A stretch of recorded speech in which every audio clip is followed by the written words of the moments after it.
थोड़ा सा रिवीजन करते हैं और फिर नया टॉपिक पढ़ते हैं। देखो मैंने आपको इलेक्ट्रिक फील्ड पढ़ाई थी। इलेक्ट्रिक फील्ड किसी भी चार्ज के चारों ओर का जो एरिया होता है। अब ये चार्ज लिया मैंने, मतलब ये बोर्ड समझ लो, ये तो 2D में है। मतलब ये चार्ज अब इस पूरे रूम में अपनी क्या बनाएगा, एक इलेक्ट्रिक फील्ड बनाएगा। अगर रूम में आपने कोई चार्ज ले लिया तो उसकी इलेक्ट्रिक फील्ड पूरे रूम में होगी, वॉल्यूम में, 3D स्पेस में, 2D में नहीं। अब बोर्ड तो 2D है तो आप 2D में इमेजिन करो कि ये जो चार्ज है तो इसकी इलेक्ट्रिक फील्ड होगी यहाँ हर जगह, सारे के सारे बोर्ड पर। सही है। अब पता कैसे चलता है इलेक्ट्रिक फील्ड का? किसी दूसरे चार्ज को रखो आप यहाँ पर, तो इस पर क्या लगेगी? फोर्स लगेगी। अगर अट्रैक्शन वाली फोर्स लग रही है तो समझ जाओ ये निगेटिव है, और अगर रिपल्सन लग रही है समझ जाओ ये पॉजिटिव है, क्योंकि आपने पॉजिटिव चार्ज रखा ना, है ना। इसको हम क्या कहते हैं? Test charge. और टेस्ट चार्ज हमेशा कैसा लिया जाता है? पॉजिटिव। ठीक है। इसको पॉजिटिव लेना है। अगर ये अट्रैक्शन फील करेगा तो ये निगेटिव है, अगर ये रिपल्सन फील करेगा तो ये पॉजिटिव। तो ये क्यों फील कर रहा है अट्रैक्शन रिपल्सन? क्योंकि ये इसकी कहां रखा हुआ है? इलेक्ट्रिक फील्ड में। अब मैंने बताया था इलेक्ट्रिक फील्ड को हम रिप्रेजेंट कर सकते हैं इलेक्ट्रिक फील्ड लाइन से। किससे? Electric field lines. यानी इसकी इलेक्ट्रिक फील्ड को इस तरीके से लाइन बनाकर बताया जा सकता है कि इसकी इलेक्ट्रिक फील्ड की डायरेक्शन किधर होगी और मैग्नीट्यूड किधर होगा, है ना। ये इलेक्ट्रिक फील्ड लाइंस आपको कितनी चीजें बताती हैं? 3 चीजें। बताओ कौन कौन सी। सबसे पहली बात ये हमें क्या बताती हैं? हमें इसकी डायरेक्शन बताती हैं कि इलेक्ट्रिक फील्ड की डायरेक्शन किधर है। अरे इन लाइनों से तो पता चलेगा डायरेक्शन का कि कहाँ है इलेक्ट्रिक फील्ड की डायरेक्शन। दूसरी चीज बताओ, मैग्नीट्यूड भी बताती हैं ये इलेक्ट्रिक फील्ड का। और थर्ड सबसे इंपॉर्टेंट क्या? डेंसिटी।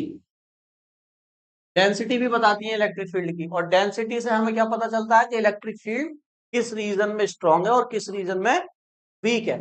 अगर किसी क्रॉस सेक्शन एरिया लिया मैंने, मान लो कोई ये, इसमें से इलेक्ट्रिक फील्ड जो निकल रही हैं वो बहुत ज्यादा हैं, इलेक्ट्रिक फील्ड लाइंस क्या है? बहुत ज्यादा है। तो मैं कहूंगा कि इस रीजन में जो इलेक्ट्रिक फील्ड की इंटेंसिटी है वो क्या है? स्ट्रांग है। यहाँ स्ट्रांग इलेक्ट्रिक फील्ड है। तो ज्यादा इलेक्ट्रिक फील्ड लाइन होने का मतलब यह है कि यहाँ पे जो इलेक्ट्रिक फील्ड लाइन है उनकी डेंसिटी क्या है? ज्यादा। डेंसिटी को अगर एक वर्ड में समझाया जाए कि डेंसिटी क्या होती है, तो डेंसिटी का मतलब है भीड़, क्राउड। भीड़ जब ज्यादा होती है तो हम कहते हैं डेंसिटी ज्यादा है। ऐसे इलेक्ट्रिक फील्ड लाइन अगर ज्यादा है तो इस जगह पर डेंसिटी ज्यादा है इलेक्ट्रिक फील्ड लाइंस की, और डेंसिटी ज्यादा होने का मतलब इलेक्ट्रिक फील्ड कैसी है? यहाँ पर स्ट्रॉन्ग है। तो फील्ड लाइन से आप बता सकते हो कहाँ स्ट्रॉन्ग है कहाँ वीक है। जैसे मान लो मैंने एक एरिया कंसिडर किया, ये एक एरिया है, और इसमें से पास होने वाली इलेक्ट्रिक फील्ड ये है बस। तो इलेक्ट्रिक फील्ड लाइन यहाँ कम है ना, तो कम होने का क्या मतलब है? डेंसिटी क्या है? कम है। डेंसिटी कम होने का मतलब यहाँ पे इलेक्ट्रिक फील्ड कैसी है? वीक है। यहाँ पे इलेक्ट्रिक फील्ड कैसी है? वीक है। तो इलेक्ट्रिक फील्ड लाइंस का यूज ये इस तरीके से हम पता लगा सकते हैं। और भी पता लगा सकते हैं कि यूनिफॉर्म है, नॉन यूनिफॉर्म है। अगर ये सारी की सारी देखो सेम है तो हम कहेंगे इलेक्ट्रिक फील्ड कैसी है? यूनिफॉर्म है। यूनिफॉर्म का मतलब समान है, जितनी यहाँ होगी उतनी यहाँ होगी, उतनी यहाँ होगी उतनी यहाँ होगी। और अगर ये लाइन टेढ़ी मेढ़ी हो जाए तो हम कहेंगे इलेक्ट्रिक फील्ड कैसी है? नॉन यूनिफॉर्म है। अगर मान लो इस तरीके से आ जाए, ये लाइन है, तो हम कहेंगे नॉन यूनिफॉर्म। कैसी है? Non uniform. नॉन यूनिफॉर्म का मतलब यहाँ ज्यादा हो सकती है, यहाँ कम, यहाँ ज्यादा, यहाँ कम, इस तरीके से। बात समझ में आ गई? तो ये यूज है इलेक्ट्रिक फील्ड लाइंस का। और मैंने आपको इसकी प्रॉपर्टी भी बताई थी, 3-4 प्रॉपर्टी थी। पहली प्रॉपर्टी क्या थी बताओ? ऐसी रिवाइज कर लेते हैं जल्दी जल्दी। हाँ, इलेक्ट्रिक फील्ड लाइन जो होती है ये कौन से चार्ज में से निकलती है? देखो, पॉजिटिव में से कहाँ निकलती है? बाहर की तरफ। और निगेटिव में कहाँ आती है? अंदर की तरफ। तो कह सकते हो पॉजिटिव से निकलती है और निगेटिव में एंटर करती है। दूसरी प्रॉपर्टी,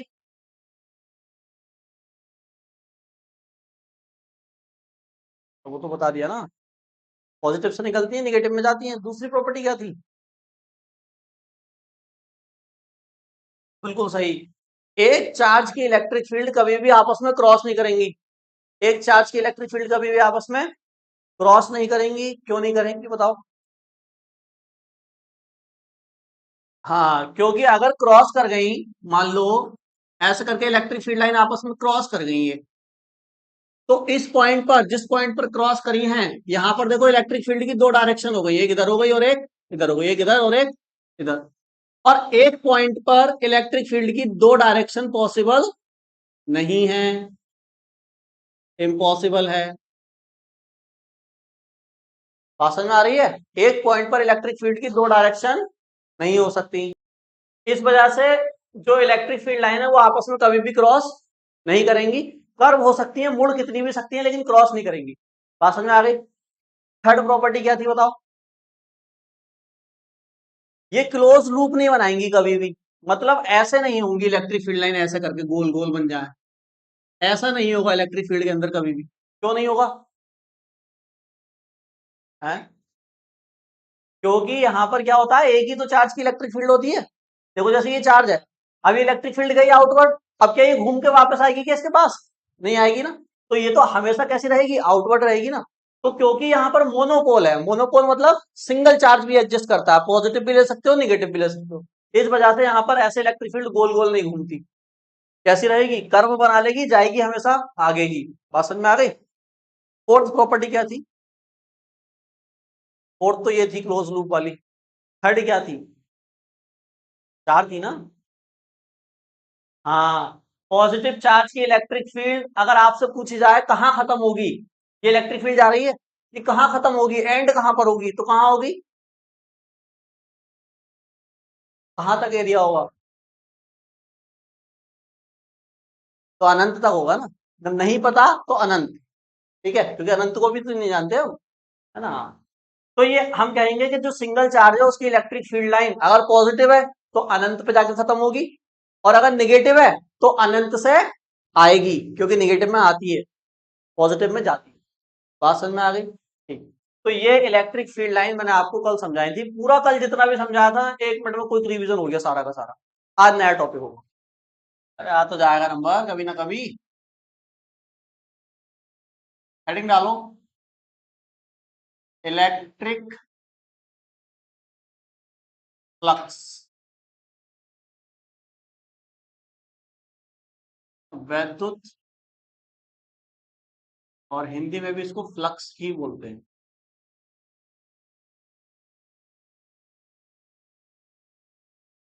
इलेक्ट्रिक फ्लक्स तो बहुत डिटेल में समझाता हूँ।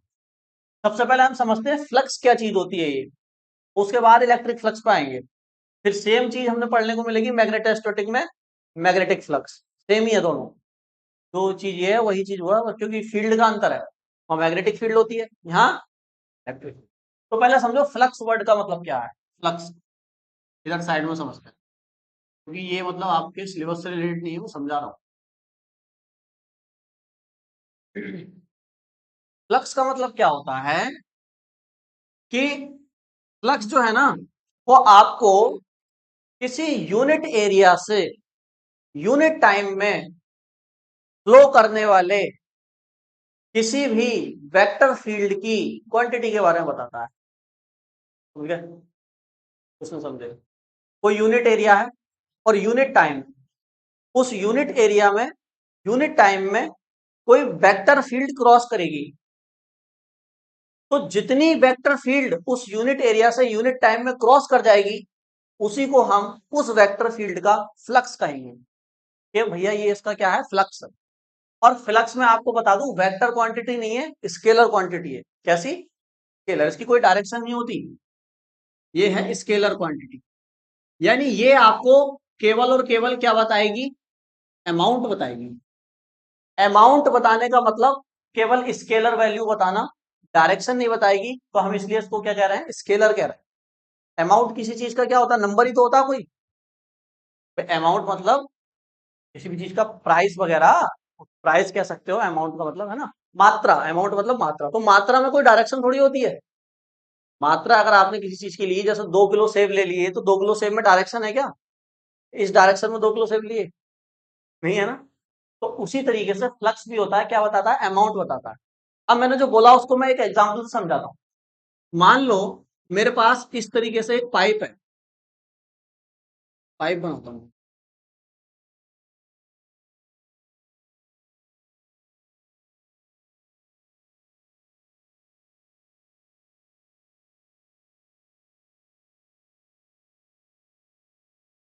ये एक पाइप है, समझ गए।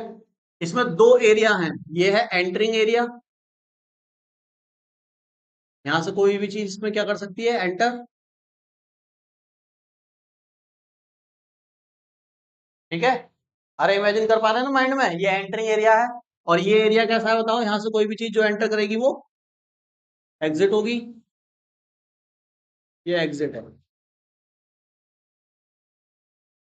ठीक है। फ्लक्स को समझ रहे हैं, बहुत ध्यान समझना, केवल फ्लक्स। तो मान लो मैंने यहां से कोई फ्लूइड एंटर कराया, फ्लूइड मतलब समझते हैं, कोई भी वाटर वगैरह एंटर कराया, मान लो पानी एंटर कराया इधर से। फ्लूइड मतलब जनरल फॉर्म है, किसी भी लिक्विड चीज की जो जनरल फॉर्म होती है वो फ्लूइड होती है। फ्लूइड मतलब अब कोई भी लिक्विड चीज आ सकती है, वाटर, ऑयल, कुछ भी, जो भी फ्लूइड है उसमें सब आ गए। तो मान लो मैंने यहाँ से कोई फ्लूइड एंटर कराया, ठीक है। अब वो फ्लूइड जब एंटर हुआ है तो यहाँ से बाहर भी निकलेगा। अब हम मान लेते हैं ये जो एरिया है ना, ये यूनिट है। यूनिट एरिया होने का मतलब ये है कि या तो 1 मीटर स्क्वायर है, या 1 सेंटीमीटर स्क्वायर है, या 1 किलोमीटर स्क्वायर है, ऐसा करके मानते हैं। यूनिट का मतलब सिंगल है, वन है। तो मान लेते हैं ये यूनिट मतलब 1 मीटर स्क्वायर एरिया, कितना, 1 मीटर स्क्वायर एरिया। अब जो आपने फ्लूइड इसमें फ्लो किया है, जो एंटर किया है, वो यहां से बाहर भी होगा। तो वन, यानी यूनिट टाइम में, यूनिट टाइम का मतलब है 1 सेकेंड, या 1 मिनट, या 1 आवर, कोई भी चीज लेनी है, यूनिट लेनी है तो वन लेनी है केवल, है ना। तो यूनिट मान लो मैंने 1 सेकेंड मान लिया। तो यूनिट टाइम में इस यूनिट एरिया से जितना फ्लूइड बाहर निकलेगा, उस फ्लूइड को ही हम कहेंगे कि इसमें जो फ्लूइड फ्लो कर रहा है ना, उसकी जो वेलोसिटी है, उसका फ्लक्स। यानी मान लो यहां से जितना भी फ्लक्स बाहर निकला, amount of amount of, fluid, जितना भी फ्लूइड बाहर निकलेगा कितनी देर में, 1 सेकंड में। कहां से, इस एरिया से, और ये एरिया कितना है, 1 मीटर स्क्वायर।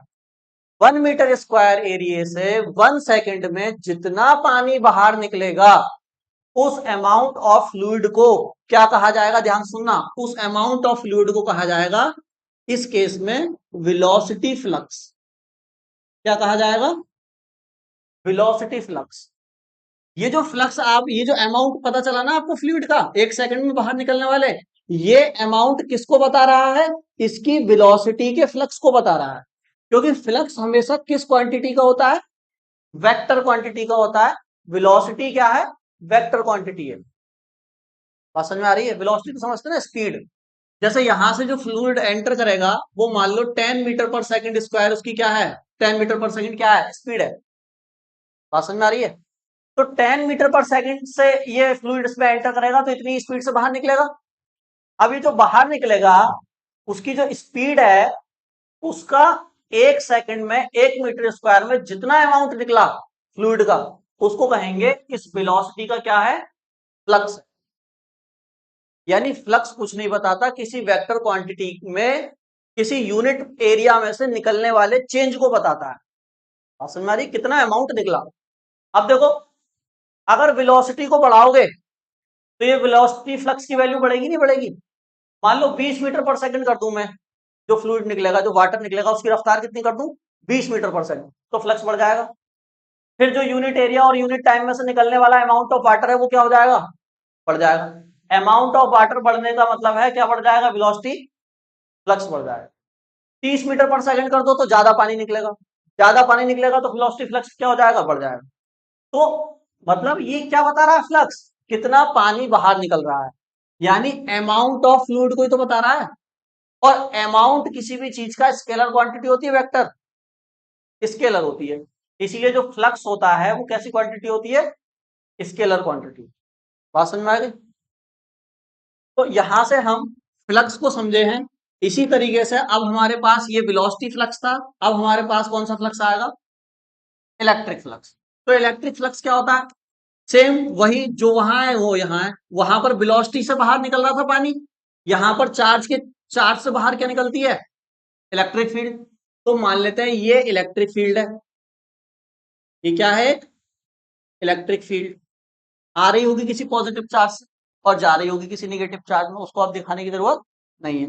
ये इलेक्ट्रिक फील्ड ले ली मैंने, यूनिफॉर्म है, नॉन यूनिफॉर्म है, यूनिफॉर्म है क्योंकि सेम लाइन है, देखो तो यूनिफॉर्म है, एक समान। इस यूनिफॉर्म इलेक्ट्रिक फील्ड में मैंने एक छोटा सा एरिया कंसीडर किया, छोटा सा ये एक एरिया कंसीडर किया मैंने, मैं इतने एरिया की बात करूंगा केवल।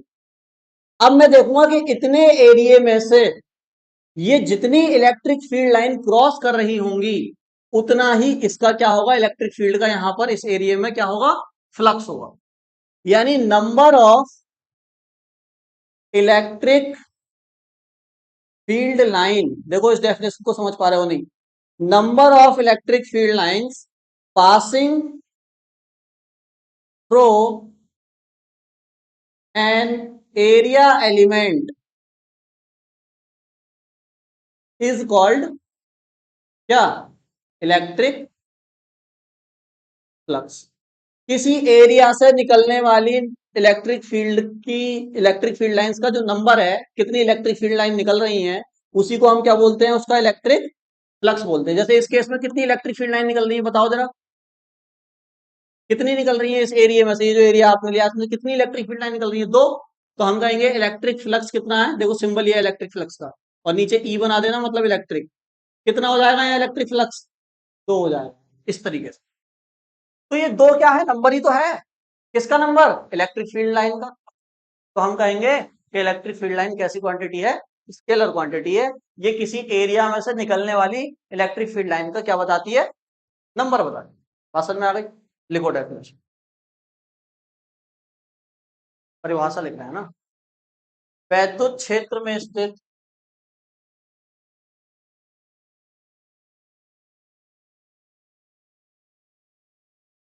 किसी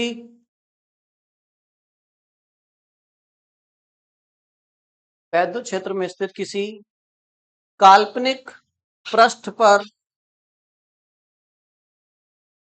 किसी काल्पनिक पृष्ठ पर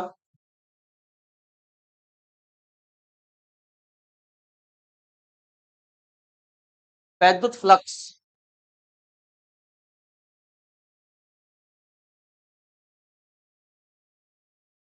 किसी काल्पनिक पृष्ठ पर वैद्युत फ्लक्स,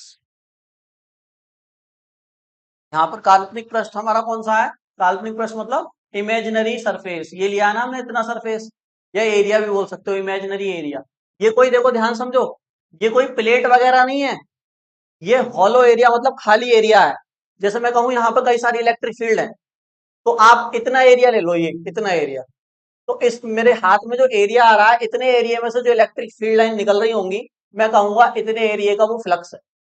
क्या है, इतने एरिया का वो फ्लक्स। आप ज्यादा एरिया ले लो, इतना बड़ा एरिया ले लो, तो फिर वो इतने बड़े एरिया का फ्लक्स हो जाएगा।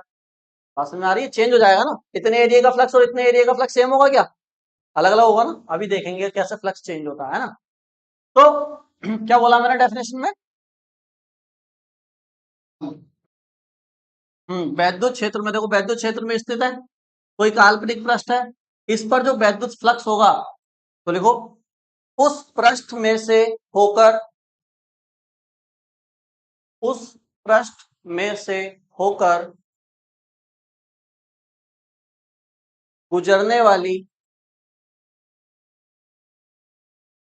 उस पृष्ठ में से होकर गुजरने वाली वैद्युत बल रेखाओं की संख्या के, वैद्युत बल रेखाओं की संख्या के, वैद्युत बल रेखा मतलब इलेक्ट्रिक फील्ड लाइन है ना, वैद्युत बल रेखाओं की संख्या के बराबर होता है, वैद्युत बल रेखाओं की संख्या के बराबर होता है। ठीक है, तो ये स्केलर क्वांटिटी हुई, वेक्टर स्केलर हुई, क्यों, अरे स्केलर क्यों है ये,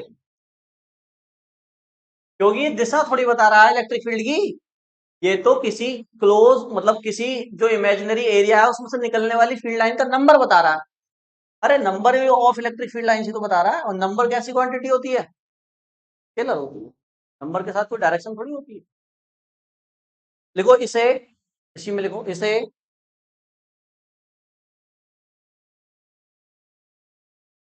ये है सिंबल फाई ई, क्या बोलते हैं फाई, और बीस नीचे बेस में ई, फाई ई से प्रदर्शित करते हैं।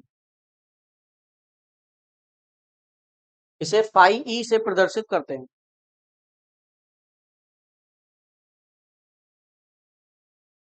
यह एक यह एक बताओ, अदिश है या सदिश है? अदिश है ना, जिसमें दिशा ना हो। यह एक अदिश राशि है। यह एक अदिश राशि है। अब बात आती है भैया इसको कैलकुलेट कैसे करते हैं। अब ध्यान समझना, यहां से इंपॉर्टेंट पोर्शन स्टार्ट हो गया। डेफिनेशन समझ गए आप कि कोई एरिया है उसमें से जितनी फील्ड लाइन निकलेंगी उसको हम इलेक्ट्रिक फ्लक्स बोलते हैं। लेकिन फील्ड लाइन दिखती थोड़ी है ये जो फील्ड लाइन है ये भी तो इमेजिनरी है। क्यों भाई, कल बताया था मैंने, ये भी तो आप ही खींचते हो ना। आप ज्यादा खींच दो, आप कम खींच दो, तो इलेक्ट्रिक फ्लक्स कम ज्यादा थोड़ी ना होगा। यानी इसको कैलकुलेट करने का तरीका कुछ और है। ऐसे काउंट करके नहीं बताएंगे कि दो इलेक्ट्रिक फील्ड लाइन निकल रही है तो इलेक्ट्रिक फ्लक्स दो हो गया। तीन निकाल दूंगा मैं तो अभी वो तो कितनी भी निकल सकती है ना। ये तो इमेजिनरी लाइन है, कोई रियल में थोड़ी होती है। ठीक है, तो इसको कैलकुलेट करने के लिए एक फॉर्मूला ड्राइव करेंगे हम। और फिजिक्स में हमेशा ध्यान रखो, फिजिक्स में जो फॉर्मूले बनते हैं ना, वो कैसे बनते हैं समझो। फॉर्मूला कोई ऐसे नहीं बनता एकदम ड्राइव हो गया। मतलब फिजिक्स में देखते हैं कि जिसका हम फॉर्मूला निकाल रहे हैं वो चीज किन किन चीजों पर निर्भर कर रही है, डिपेंड कर रही है। किन किन चीजों के बदलने पर वो चीज बदल जा रही है, तो हम उसके फॉर्मूले में उन उन चीजों को ही ले लेते हैं। बात समझ में आ गई? जैसे हमने कुलाम का फॉर्मूला निकाला था, तो हमने देखा था कि कुलाम की जो फोर्स है वो चार्ज पर डिपेंड करती है, दोनों चार्ज की वैल्यू पे। तो हमने Q1 Q2 लिया फॉर्मूले के अंदर। फिर हमने देखा यार डिस्टेंस को घटाने बढ़ाने पर भी फोर्स बदलती है, तो हमने आर स्क्वायर लिया नीचे। फिर हमने देखा मीडियम का भी असर पड़ता है फोर्स पर, तो हमने वो के लिया। फिर के की वैल्यू आपको बताई 1/4 पाई एप्सिलॉन। अरे ऐसे तो होता है। तो ऐसे ही सारे फॉर्मूले बनाए जाते हैं। तो जैसे ये फिजिकल अब ये जो क्वांटिटी है इलेक्ट्रिक फ्लक्स, हम देखेंगे कि ये चीज किस किस पर डिपेंड कर रही है। फिर इसके फॉर्मूले में हम उन उन चीजों को इंक्लूड कर देंगे और फिर इसका फॉर्मूला बन जाए। ठीक है, तो हम देखते हैं, समझते हैं कि किस किस चीज पे ये डिपेंड कर रही है। डायग्राम बनाया आपने? उधर वाला तो बिल्कुल भी नहीं बनाया होगा। वो भी बनाओ साइड में, वहां फ्लक्स को समझाया गया है, यहाँ इलेक्ट्रिक फ्लक्स को समझाया गया है, ये भी बनाओ। और अभी और बनाऊंगा, वो नहीं बनाओ, जल्दी बनाओ। फ्लक्स को और एक तरीके से समझ सकते हैं, देखो किसी भी चीज का फ्लक्स हो सकता है, किसी भी चीज का फ्लक्स हो सकता है। बस शर्त यह है वो चीज क्या होनी चाहिए, वेक्टर क्वांटिटी। हमेशा वेक्टर क्वांटिटी का ही फ्लक्स होता है। जैसे यहाँ पर वेलोसिटी फ्लक्स था, यहाँ पर इलेक्ट्रिक फ्लक्स था, क्योंकि इलेक्ट्रिक फील्ड कैसी क्वांटिटी है, वेक्टर। वेलोसिटी कैसी क्वांटिटी होती है, वेक्टर। जैसे ये हवा चल रही है पंखे से, मैं यहाँ पर एक छोटा सा एरिया कंसिडर कर लूं अपनी माइंड में ही, उस एरिया से जितनी हवा निकल रही होगी, मैं कहूंगा वो उस एरिया में उस हवा का क्या है, वो फ्लक्स है। जितना अमाउंट ऑफ एयर पास हो रहा होगा उस एरिया में से, हाइपोथेटिकल एरिया, तो उसको क्या क्या कहूंगा मैं, उस एरिया का फ्लक्स कहूंगा। अरे कहूंगा नहीं कहूंगा?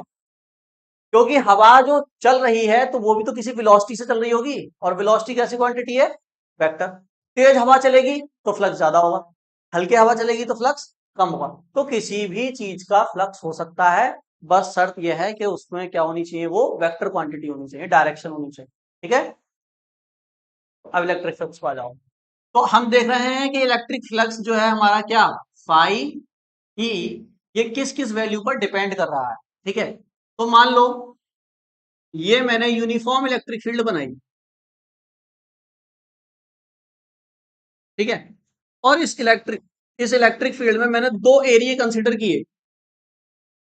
इधर देखें भाई, थोड़ी घनी करके बना दिया ना, स्ट्रॉन्ग इलेक्ट्रिक फील्ड है। इसमें मैंने दो एरिया लिए। एक एरिया लिया ये, इतना एरिया लिया। ठीक है, इसको कह दो पी। ठीक, और एक थोड़ा बड़ा एरिया लिया।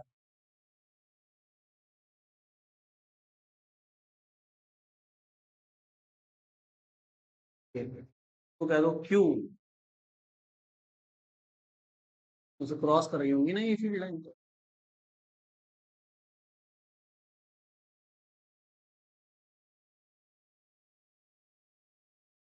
ठीक है, ये दो एरिया आपने लिए, पी और क्यू। अब अगर आपसे पूछा जाए किस एरिया में इसका इलेक्ट्रिक फ्लक्स ज्यादा होगा या इसका इलेक्ट्रिक फ्लक्स ज्यादा होगा, किस एरिया का इलेक्ट्रिक फ्लक्स ज्यादा है बताओ, पी का क्यू का?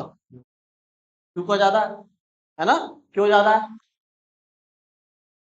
ज्यादा इलेक्ट्रिक फील्ड लाइन निकल रही है, जाहिर सी बात है। इसमें कम इलेक्ट्रिक फील्ड लाइन निकल रही है, मतलब यहाँ इलेक्ट्रिक फ्लक्स कम है और यहाँ इलेक्ट्रिक फ्लक्स ज्यादा है। यानी पहली बात क्या हुई, इलेक्ट्रिक फ्लक्स किस पर डिपेंड करेगा? P speed. यहाँ स्पीड कहाँ होती है, इलेक्ट्रिक फील्ड की थोड़ी ना स्पीड होती है। यहां से हमने क्या दिखाया, किस चीज पे डिपेंड करेगा? एरिया पे डिपेंड करेगा ना। यहाँ छोटा एरिया तो कम फ्लक्स, यहाँ बड़ा एरिया तो ज्यादा फ्लक्स। यानी हम समझ गए कि इलेक्ट्रिक फ्लक्स जो है वो डायरेक्टली प्रोपोर्शनल होगा किसके? एरिया के। और डायरेक्टली लिखा है मैंने, देखो डायरेक्टली डायरेक्टली लिखा है, क्यों? क्योंकि एरिया बढ़ाओगे तो फ्लक्स, तो एरिया बढ़ाया ना हमने तो फ्लक्स बढ़ गया, एरिया घटाओगे तो फ्लक्स घटेगा। तो ऐसे रिलेशन को क्या बोलते हैं? Directly proportional. बात समझ में आ गई? तो पहला पॉइंट हम यहाँ से ये समझे कि जो फ्लक्स है वो एरिया पर डिपेंड करता है। ठीक है, चलो भैया दूसरा पॉइंट और समझते हैं, और किस चीज पर डिपेंड करेगा देखते हैं। बता सकते हो किस पर करेगा, बताओ। स्पीड पे। अरे भैया स्पीड कहाँ से ला रहे हैं यहाँ तू बार बार।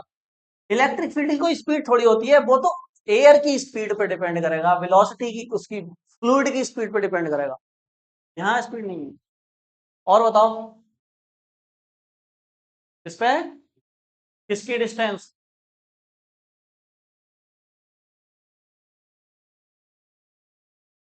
डिस्टेंस पे करेगा। उसको डिस्टेंस तुम कह रहे हो, लेकिन कुछ और बताओ उसकी जगह। सही बता रहे हो लेकिन डिस्टेंस नहीं कहेंगे उसको।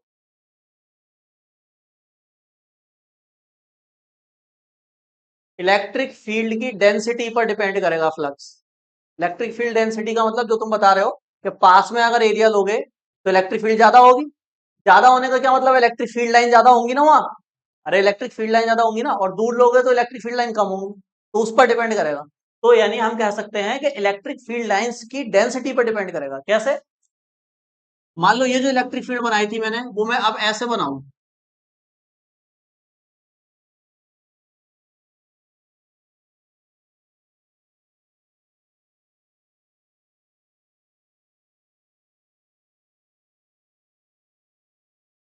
एक इलेक्ट्रिक फील्ड ऐसी बनाई मैंने, यूनिफॉर्म है। अरे यूनिफॉर्म है। और एक ये दूसरी इलेक्ट्रिक फील्ड बनाई है, ये ऐसे है। ये भी क्या है बताओ? यूनिफॉर्म है। इसमें एक एरिया लिया,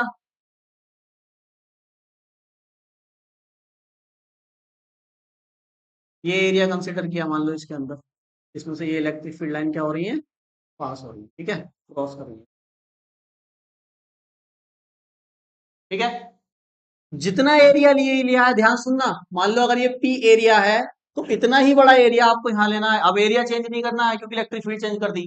बात समझ में आ गई? जैसे यहाँ इलेक्ट्रिक फील्ड चेंज नहीं करी थी, एरिया चेंज करा था। तो एक चीज को कांस्टेंट रखोगे तब तो दूसरी चीज पता चलेगी। पता चली तुमने यहाँ पे तो एरिया ये ले लिया और यहाँ एरिया बहुत बड़ा ले लिया, तो फिर वो पता कैसे करोगे डिपेंडेंस को, है ना? तो एरिया आप यहाँ पर क्या रखोगे, सेम, क्योंकि आपने इलेक्ट्रिक फील्ड बदल दी। यहाँ इलेक्ट्रिक फील्ड सेम थी तो एरिया बदल दिया था। बात समझ आ रही? हाँ। तो इतना ही बड़ा एरिया मैंने इस इलेक्ट्रिक फील्ड में भी रख दिया। अब मैं अगर आपसे पूछूं कि किस केस में इलेक्ट्रिक फ्लक्स ज्यादा होगा, इस एरिया से इलेक्ट्रिक फ्लक्स ज्यादा निकलेगा या इस एरिया से निकलेगा, बताओ जरा। एरिया सेम है, बस अलग अलग फील्ड में लिया है आपने। बताओ, यहां से इलेक्ट्रिक फ्लक्स ज्यादा निकल रहा है या यहां से? हाँ, यहाँ इलेक्ट्रिक फील्ड स्ट्रॉन्ग है क्योंकि डेंसिटी स्ट्रॉन्ग है, जाहिर सी बात है। आप समझ गए तुम डेंसिटी का खेल। और यहाँ पर वीक है क्योंकि देखो एक दो लाइन निकल रही है बस। यानी इलेक्ट्रिक फ्लक्स यहाँ ज्यादा होगा और वहां कम होगा। यानी यहां से हम समझ गए कि जो इलेक्ट्रिक फील्ड है वो, सॉरी, इलेक्ट्रिक फ्लक्स है, वो डायरेक्टली प्रोपोर्शनल होगा इलेक्ट्रिक फील्ड की इंटेंसिटी पर।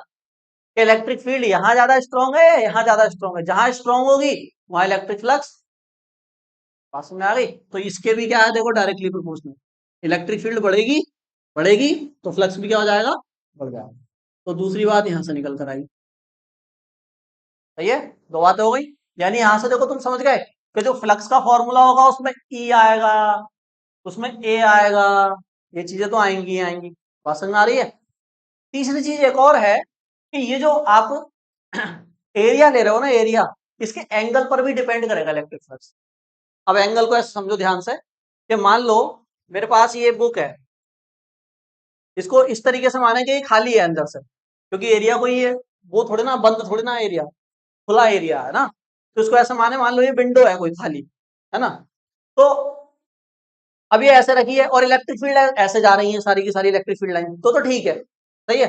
अब मान लो तो इलेक्ट्रिक फ्लक्स बनेगा, इसमें से जो फील्ड लाइन निकलेंगी वो इलेक्ट्रिक फ्लक्स हो जाएगा।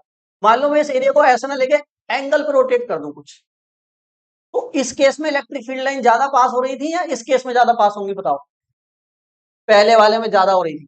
जैसे ही आपने कुछ ना कुछ एंगल रखा इसका, तो इलेक्ट्रिक फील्ड लाइन क्या हो गई, कम हो गई। और इलेक्ट्रिक फील्ड लाइन कम हो गई निकलनी, इसका मतलब क्या हुआ, इलेक्ट्रिक फ्लक्स कम हो गया।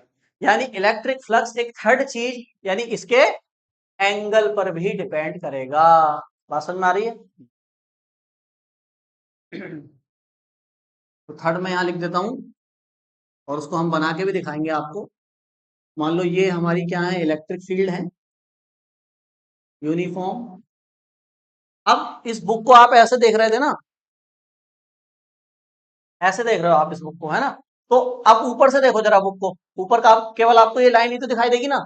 अब जैसे ही मैं रोटेट करूंगा तो क्या होगा, ये लाइन रोटेट हो जाएगी ऊपर वाली, है ना।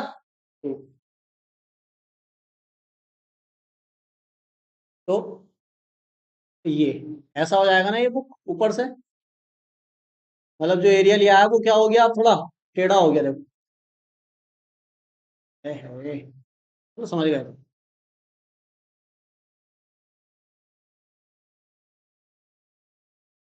ये टेढ़ा हो गया।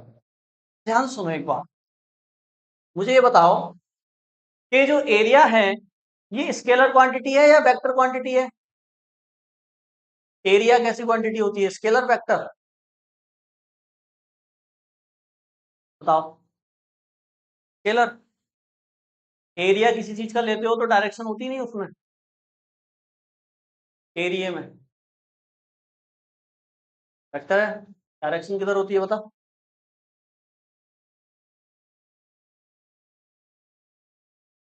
जल्दी बता।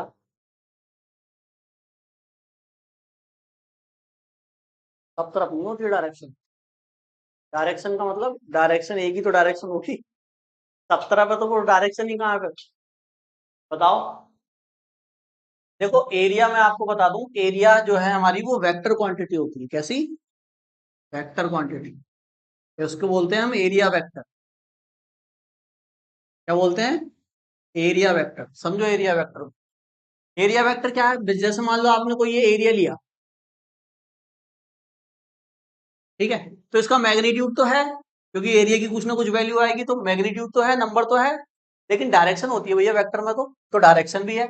हमेशा जो भी आप एरिया ले रहे हो, उस एरिया की जो नॉर्मल डायरेक्शन होगी ऊपर की तरफ परपेंडिकुलर, वो उस एरिया की क्या होगी, डायरेक्शन होगी। जैसे ये अगर एरिया लिया है, तो इसके बिल्कुल परपेंडिकुलर एक सीधी लाइन खींच दो, ये जो डायरेक्शन है ना, इसी को हम कहेंगे एन कैप। एन कैप मतलब direction of area, direction of area. तो एरिया की डायरेक्शन भी होती है, कैसी होती है, नॉर्मल। जैसे अगर आपने ऐसे एरिया लिया है तो डायरेक्शन कहाँ होगी, ये मार्कर, जो मार्कर रखा है वो एरिया की डायरेक्शन हो जाएगी। अगर ऐसे रखा है तो, ऐसे रखा है तो, ऐसे रखा है तो, समझ गया ना। तो जिधर एरिया ले रहे हैं उसके परपेंडिकुलर होती है एरिया की डायरेक्शन। क्या नीचे नहीं हो सकती ये डायरेक्शन, बताओ। क्या ऊपर, ऊपर है परपेंडिकुलर तो नीचे नहीं जा सकता, क्या परपेंडिकुलर जा सकता है। तो नीचे क्या हो जाएगा, माइनस साइन का।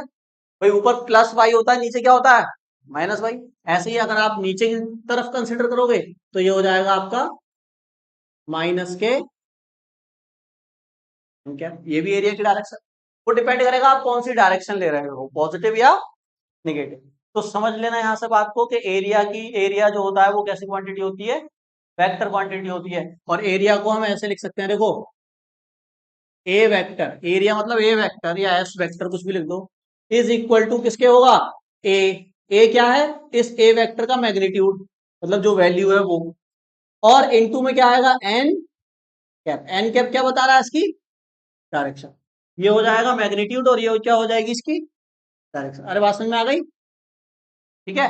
तो इसको नोट करो साइड में, फिर हम इसमें और बात करते हैं। मैंने इसको नोट करने के लिए कहा था बस पहले, अभी इसको नोट करो साइड में बस। ये कर लिया, तो देखो इधर, बताओ इधर। यानी इधर सुनो, इलेक्ट्रिक फील्ड के साथ आपको एरिया की वैल्यू से कोई लेना देना नहीं है, एरिया की डायरेक्शन से लेना देना है। जैसे अगर ये एरिया देखो ऐसे रखा हुआ है, तो अगर मैं आपसे पूछूं इस एरिया की डायरेक्शन किधर होगी, तो इधर ही तो होगी। यानी ये जो इलेक्ट्रिक फील्ड है ई वेक्टर, और ये जो एरिया है इसकी डायरेक्शन भी किधर होगी, इधर ही होगी ना। ऐसा रखा है तो इधर ही तो होगी। तो यानी दोनों के बीच एंगल कितना हुआ, इलेक्ट्रिक फील्ड और एरिया की डायरेक्शन दोनों वेक्टर हो गए ना, ये वेक्टर और ये वेक्टर, दोनों वेक्टर में एंगल कितना बताओ, 90 एंगल है। ये ई वेक्टर जा रहा है, ये ई वेक्टर है सारे के सारे, इलेक्ट्रिक फील्ड है, और ये एरिया गया इधर ही। तो एंगल कितना हुआ दोनों के बीच, एरिया भी इधर है इलेक्ट्रिक फील्ड भी इधर है। अरे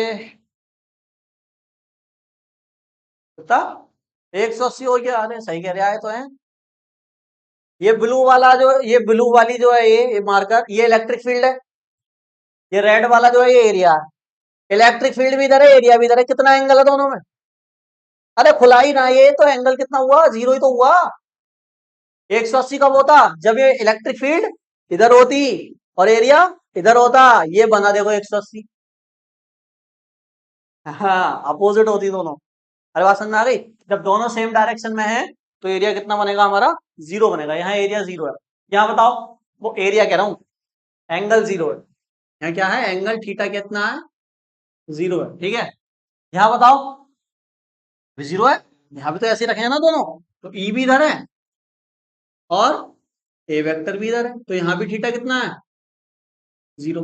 तो यहां से एक चीज देखी तुमने, हम जो एंगल ले रहे हैं वो किस किस के बीच ले रहे हैं, इलेक्ट्रिक फील्ड की डायरेक्शन, इलेक्ट्रिक फील्ड की डायरेक्शन और एरिया की डायरेक्शन के बीच में एंगल लेना है।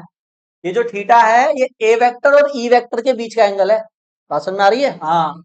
यहां बताओ, क्या जीरो, ये जीरो होगा एंगल, यहाँ इलेक्ट्रिक फील्ड है ऐसे और एरिया रखा हुआ है ऐसे, थोड़ा एंगल पे आपने बेंड कर दिया ना, तो एरिया यहाँ पे डायरेक्शन क्या होगी इस एरिया की, अब इधर ही तो होगी, ऐसे करके बताओ नॉर्मल।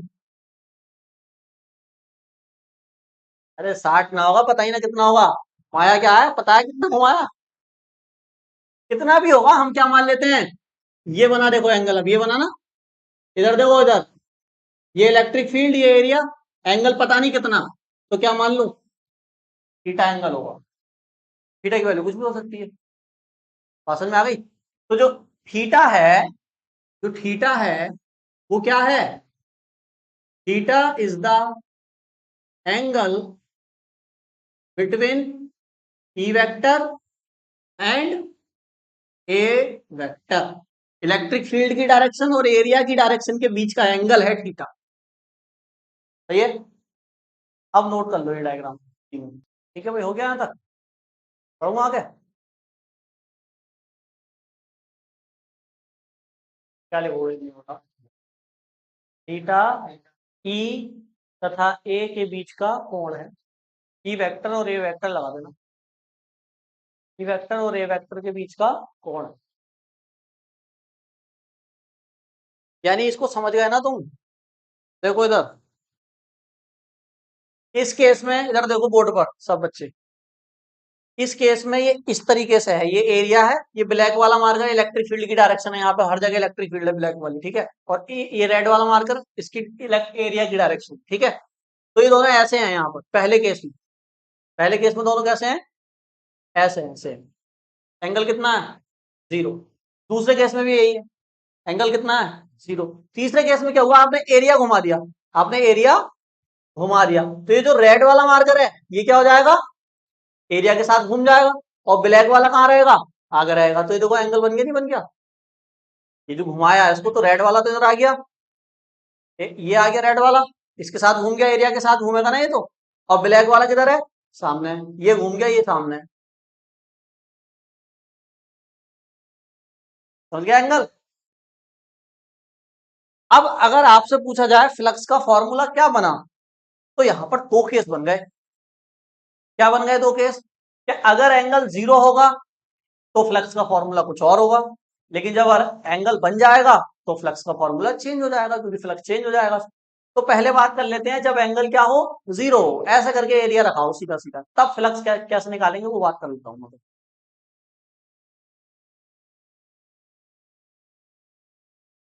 तो देखो इस केस में जब एरिया और एरिया वेक्टर और इलेक्ट्रिक फील्ड के बीच का एंगल 0 है, इस केस में जो फ्लक्स निकलेगा वो सीधे सीधे इस फॉर्मूले से निकल जाएगा। देखो फ्लक्स बराबर किस किस चीज पे डिपेंड करेगा, इसके एरिया पर और इलेक्ट्रिक फील्ड पर।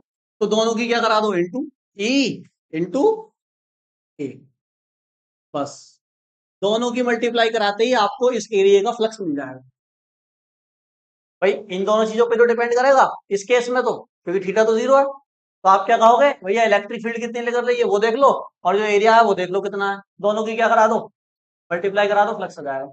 लेकिन इस केस में क्या इन दोनों की मल्टीप्लाई कराने से मिल जाएगा फ्लक्स? नहीं, इस केस में तो एरिया, जो वो एरिया लिया है आपने वो थोड़ा सा एंगल पे लिया है। अब एंगल पे लिया है तो फिर ई और इंटू ए से नहीं काम चलेगा। तो इस केस में हम क्या करना पड़ेगा हमको, देखो वेक्टर को आपको कंपोनेंट ब्रेक करने आते हैं, ये बताओ। जैसे अगर कोई वेक्टर है ये ए वेक्टर, और ये इस सरफेस से बेस से थीटा के एंगल पर है, कितने एंगल पर है, थीटा। तो इसको दो टुकड़ों में मैं तोड़ सकता हूं, इसके दो कंपोनेंट ब्रेक कर सकता हूं। एक आएगा एक्स एक्सिस पर और एक आएगा वाई एक्सिस पर। देखो कंपोनेंट का मतलब होता है प्रोजेक्शन, कंपोनेंट का मतलब प्रोजेक्शन। जैसे मान लो ये वेक्टर है, इसको ऐसे इमेजिन करो, यहां से अगर मैं लाइट डालूं, प्रोजेक्शन मतलब शैडो, यहां से अगर इस वेक्टर के ऊपर लाइट डालूंगा तो इसकी शैडो कहां बनेगी, यहीं तो बनेगी नीचे। ऊपर से अगर लाइट डालूंगा तो शैडो कहां बनेगी, नीचे। मतलब ये वेक्टर अगर एक्स एक्सिस पे लिया जाए तो कितनी डिस्टेंस पर आएगा इसका प्रोजेक्शन यानी शैडो, उसी को हम कहेंगे इसका क्या, कंपोनेंट। तो वो आता है ए कॉस थीटा। कितना आता है, ए कॉस। अब मान लो लाइट ऊपर से ना डाल के नीचे से लाइट डालो, तो इसकी शैडो कहां बनेगी, फिर वाई एक्सिस पे बनेगी। तो वाई एक्सिस पे जो कंपोनेंट आएगा इसका, उसको मैं कहूंगा ए साइन थीटा। किसी भी वेक्टर को इस तरह से आप दो कंपोनेंट में ब्रेक कर सकते हो, एक्स एक्सिस वाले कंपोनेंट को ए कॉस थीटा कहेंगे, वाई एक्सिस वाले कंपोनेंट को ए साइन थीटा कहेंगे। ऐसा बिल्कुल भी जरूरी नहीं है। क्यों नहीं है, ये डिपेंड करेगा थीटा पे। अगर थीटा नीचे है तो कॉस नीचे आएगा, और यही अगर थीटा में यहां बना देता वाई एक्सिस से, तो ये वाला कॉस हो जाता और ये वाला साइन। जहां थीटा नहीं होगा वो साइन आएगा, जहां थीटा होगा वहां कॉस आएगा। ये ऐसे ब्रेक करने का कंपोनेंट, ध्यान रखना। अगर मैं इसको ऐसे दे देता ना, ऐसे कह देता तुमसे ब्रेक करो अब, तो ये वाला ऊपर वाला क्या आता, अब देखो थीटा ऊपर है तो ये कॉस हो जाता, और ये नीचे वाला साइन हो जाता।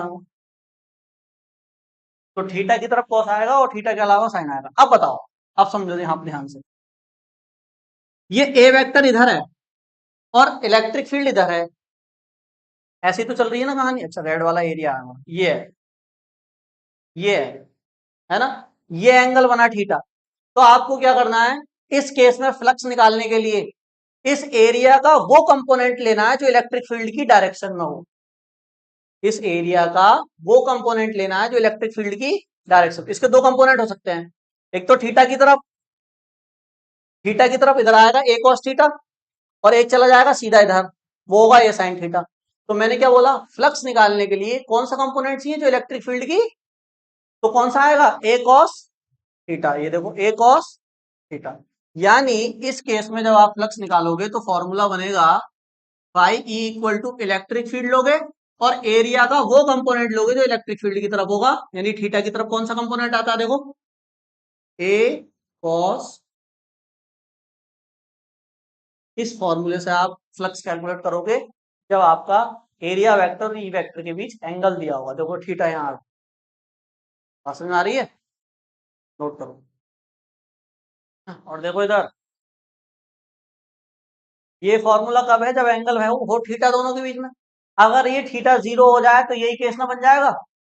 अगर ये थीटा देखो, अगर इसको सीधा कर दूं मैं सरफेस को, तो थीटा 0 हो जाएगा। इधर देखो भी, इधर थीटा 0 हो जाएगा। थीटा 0 होने के बाद यही केस बन जाएगा, तो फ्लक्स का फिर यही फॉर्मूला आएगा। चेक करो, यहाँ थीटा 0 रखना जरा।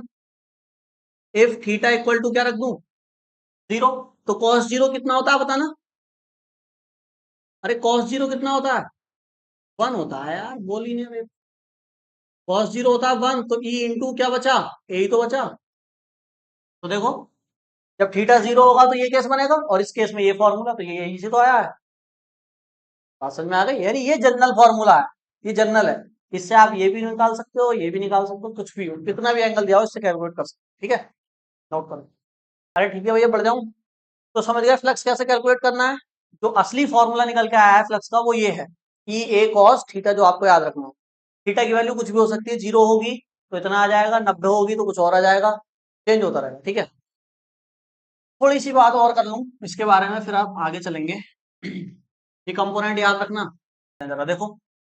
तो फ्लक्स का हमारे पास फॉर्मूला है ई ए, जनरल लिख रहा हूं, जनरल कॉस थीटा, यही तो है भैया। अरे यही तो है फ्लक्स का फॉर्मूला। अब मैं बात करूं केस फर्स्ट, केस फर्स्ट किसकी, फोर मैक्सिमम।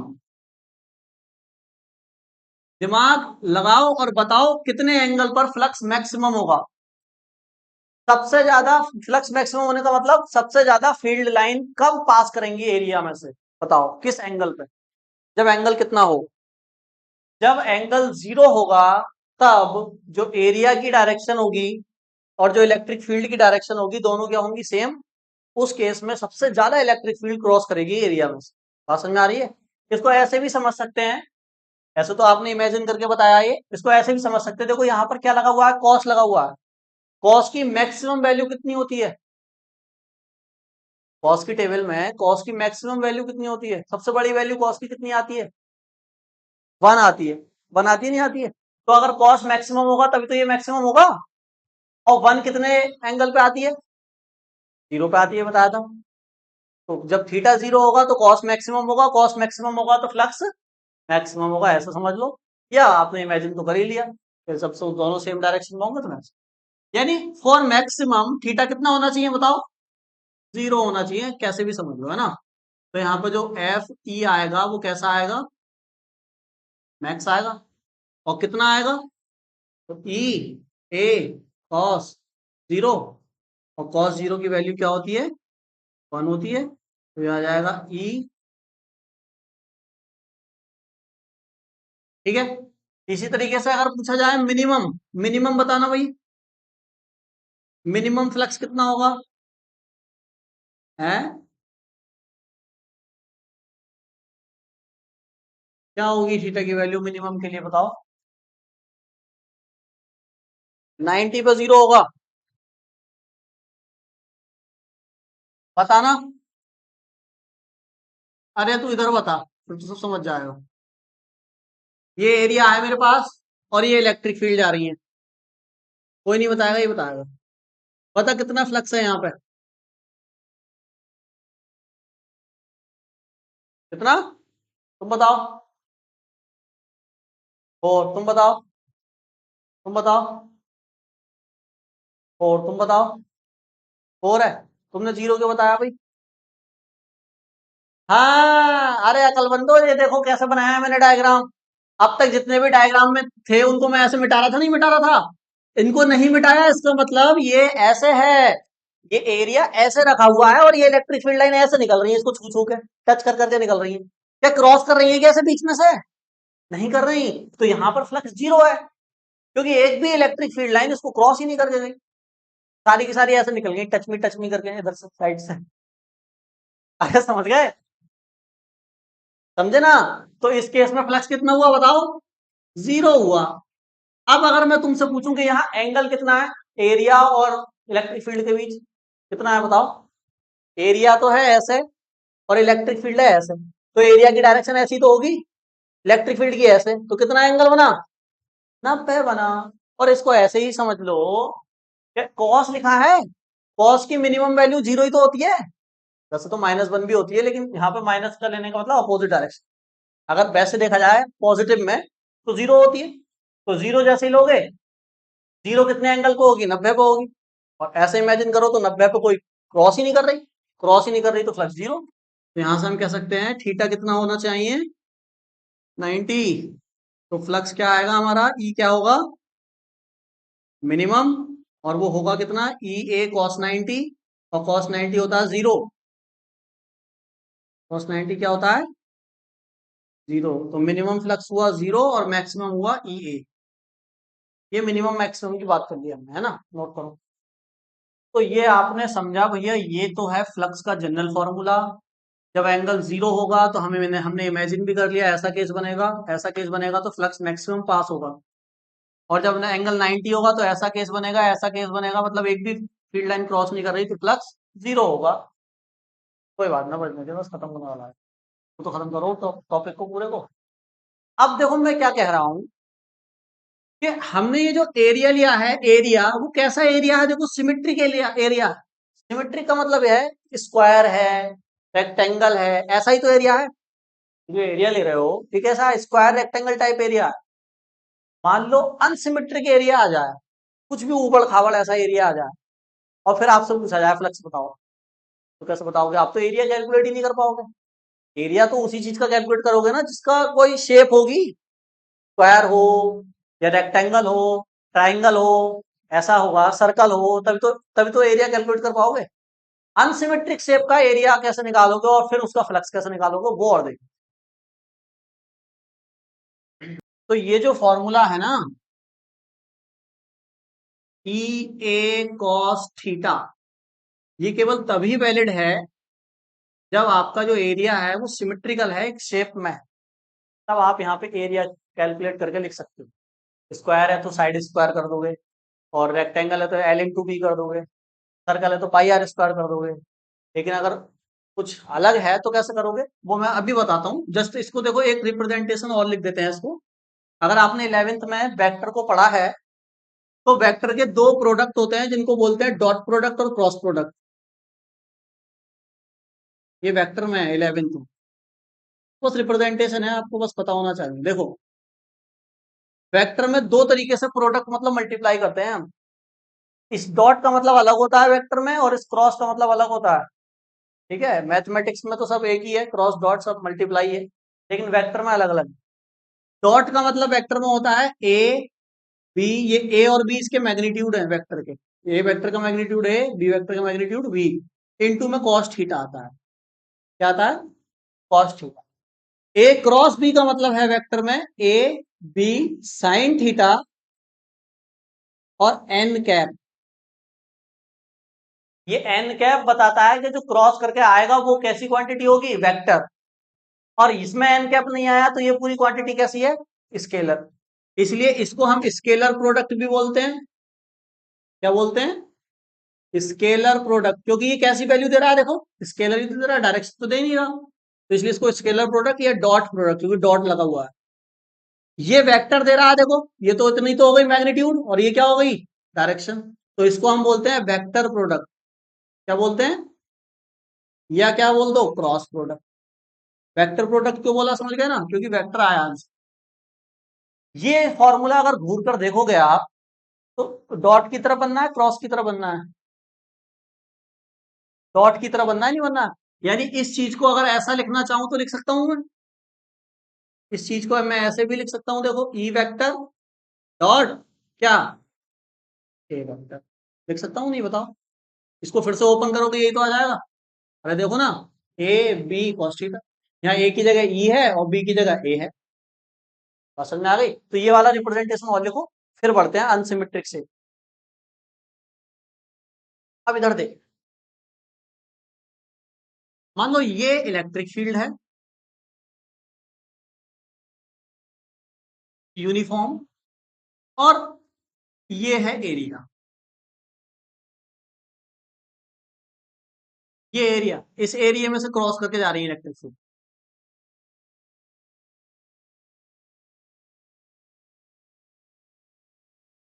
और आपसे पूछ लिया इलेक्ट्रिक फ्लक्स, क्या करोगे बताओ?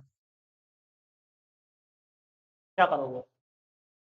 अब ई ए cos थीटा फॉर्मूला नहीं लगेगा, क्योंकि ए यहां पर सिमेट्रिक नहीं है। यहां पर एरिया आप कैसे कैलकुलेट करेंगे, वो नहीं कर पाएंगे आप, इसलिए वो वाला फॉर्मूला नहीं लगेगा। ठीक है, तो अब जो हम फ्लक्स का फॉर्मूला आपको बताने जा रहे हैं, ये सबसे इंपॉर्टेंट होगा। ठीक है, देखो क्या करेंगे, जब ऐसा एरिया आ जाए ना, आपको क्या कर लेना है, एक इस पूरे बड़े एरिया का छोटा सा एरिया एलिमेंट कट कर लेना, इतना छोटा। सही है। इलेक्ट्रिक फील्ड लाइन तो इसमें से भी क्रॉस कर रही होंगी भाई, ये चार ही मत समझो, इलेक्ट्रिक फील्ड लाइन बहुत सारी है यहाँ पर, दिखाई चार है। तो इलेक्ट्रिक फील्ड लाइन यहाँ से भी क्रॉस कर रही होंगी, तो मैं क्या करूंगा, इस छोटे से एरिया से निकलने वाला इलेक्ट्रिक फ्लक्स निकालूंगा। छोटे से एरिया, छोटा सा एरिया कंसिडर कर लेते हैं, और छोटा सा एरिया में मैंने मान लिया कि ये जो छोटा सा एरिया है वो है डी ए। क्या मान लिया मैंने? मैंने बताया था इस डी को पहले भी आपको मिलवा चुका हूं मैं इससे। मैंने बताया था डी का मतलब होता है स्मॉल बहुत, बड़े का कोई छोटा सा पार्ट लेते हैं तो डी बोल देते हैं। तो डी ए एरिया लिया, इस डी ए एरिया की डायरेक्शन किधर होगी? इधर होगी, देखो ऐसे नॉर्मल की तरफ होती है ना, तो ऐसे एरिया है तो डी ए कहाँ होगा, ऐसे ऐसे होगा डी ए वेक्टर। अरे होगा नहीं होगा बताओ? कैसे भी ऐसा एरिया तो ऐसे ले लिया मैंने डी नॉर्मल उसके। और इलेक्ट्रिक फील्ड कैसे जा रही है, ऐसे जा रही है, यानी कुछ ना कुछ क्या है बीच में, एंगल भी है थीटा। जनरल गैस ले रहे हैं ना, हो सकता है एंगल ना भी हो सकता है हो, तो मैंने थीटा मान लिया कि है एंगल, जीरो भी हो सकती है थीटा की वैल्यू। अरे समझ गया? तो डी ए एरिया पता चल गया आपको, डी ए इलेक्ट्रिक फील्ड पता चल गया आपको, ई। क्या नहीं निकाल सकते फ्लक्स? वो निकाल सकते हैं, लेकिन वो जो फ्लक्स निकलेगा वो इस छोटे से एरिया से होगा, पूरे एरिया से नहीं होगा। तो छोटे से एरिया से तो छोटा सा ही फ्लक्स निकलेगा। तो भाई, तो फ्लक्स को भी कैसे लिखना पड़ेगा हमें, डी फाई ई, छोटा सा फ्लक्स, छोटा सा एरिया, छोटा सा, सही है। तो क्या फॉर्मूला बनेगा, वही जो मैंने आपको बताया अभी, ई ए आता है, लेकिन ए की जगह क्या आएगा अब, डी ए और कॉस थीटा। बताओ, छोटे से एरिया से निकलने वाला छोटा सा फ्लक्स लिख दिया, ठीक। तो क्या छोटा सा फ्लक्स चाहिए या पूरा चाहिए? पूरे एरिया से निकलने वाला फ्लक्स है, तो क्या करते हैं बताओ, इस केस में क्या करते हैं, जब किसी बड़े से एरिया का छोटा सा एरिया पता हो और पूरे एरिया से चीज निकालनी है आपको, तो क्या करना पड़ेगा, हमेशा ऐसे केस में याद रखा करो इंटीग्रेशन को। किसको? इंटीग्रेशन। मैंने बताया था छोटी छोटी चीजों को जोड़कर क्या बना देता है, पूरी बड़ी चीज बना देता है। कौन? इंटीग्रेशन। पढ़ा था इंटीग्रेशन डिफरेंशियल, बेसिक नहीं आए, कोई बात नहीं, समझ लो। तो छोटे छोटे एरिया एलिमेंट को जोड़ के पूरा एरिया बना देता है कौन? इंटीग्रेशन। ये बेसिक जो पढ़ाया था 4-5 दिन, इंटीग्रेशन डिफरेंशियल, इन सबको पढ़ाया था डिटेल, कोई बात नहीं, तो याद रखो। तो दोनों साइड का क्या कर दो, ऑन इंटीग्रेटिंग, दोनों तरफ का हम क्या ले लेंगे, इंटीग्रेशन ले लेंगे। डिफरेंशियल करोगे क्या, इंटीग्रेशन डिफरेंशियल मत कर देना, क्योंकि डिफरेंशियल तो क्या करता है, तोड़ता है, इंटीग्रेशन क्या करता है, जोड़ता है। तो जोड़ना है हमको, है ना, तो इंटीग्रेशन इसका भी हो जाएगा और इंटीग्रेशन इसका भी हो जाएगा। समझ गया इंटीग्रेशन क्यों पढ़ाया था मैंने? अब ये जो डी फाई है इसका इंटीग्रेशन करोगे तो पूरे सरफेस से निकलने वाला फ्लक्स मिल जाएगा, और पूरे सरफेस से निकलने वाले फ्लक्स को हम क्या कहेंगे, फाई ई। और देखो डी फाई ई का इंटीग्रेशन करोगे तब भी तो फाई ई आएगा, मैंने बताया था जो रिस्पेक्ट होती है वही आ जाता है। डी एक्स का इंटीग्रेशन एक्स ही तो आता है। हाँ, और इसको भैया ऐसे ही छोड़ दो, इसको ऐसे ही छोड़ दो। ये आपके पास क्या आया, फॉर्मूला आया। हाँ बस ये पूरा फॉर्मूला ये तब का है जब आपके पास एरिया सिमेट्रिकल नहीं हो। और इसको एक तरीके से और लिख सकते हैं, बताओ, डॉट प्रोडक्ट में लिख दें इसको, डॉट प्रोडक्ट में E D A cos theta, तो लिख सकते हैं E vector dot D A vector, है ना। ये बहुत ही इंपॉर्टेंट फॉर्मूला फ्लक्स का मैंने आपको लिख दिया बोर्ड पर, ये फॉर्मूला याद रखना है, और ये तो है ही जनरल फॉर्मूला, ई ए कॉस थीटा वो है।